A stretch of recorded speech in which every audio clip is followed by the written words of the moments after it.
Hello everyone, Byron the Dead Poet here. Just a few quick things before we get started on my Man of Steel review. First of all, I am a huge Superman fan.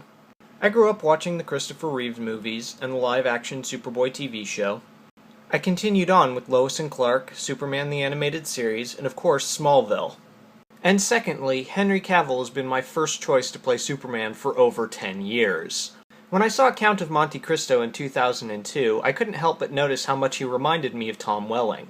I really enjoyed his performance and thought he could do Superman justice. I was also convinced that it would never happen. Yeah, the day I found out who would be replacing Brendan Routh in Man of Steel, I pretty much geeked out so hard my roommates had to come and check on me. So, what did I think of Man of Steel? I loved this movie. It was everything I wanted out of a new live-action Superman movie. It wasn't afraid to go in new directions, but still respected the legacy behind the Man of Steel. It was bold, epic, managing to have heart without sap, and while the film was not perfect, it managed to capture the scope and essence of what I think a good Superman movie should be. The pros. 1. The casting in this film was paramount. At no point did I feel like I was watching actors. Every character suspended my disbelief even more than I expected them to. 2. This movie was not sugar-coated. It didn't preach or idolize people, it was down to earth and dealt with superhuman issues in a very sympathetic way.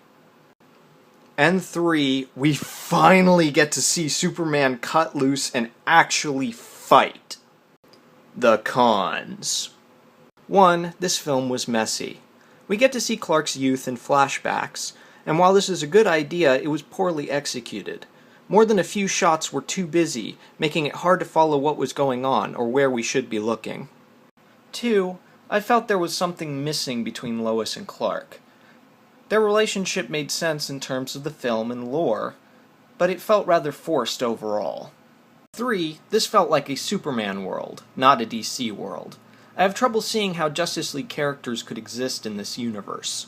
Not to say that it couldn't be done, but it'll take a sequel to make a subsequent Justice League movie and its precursor films feel organic.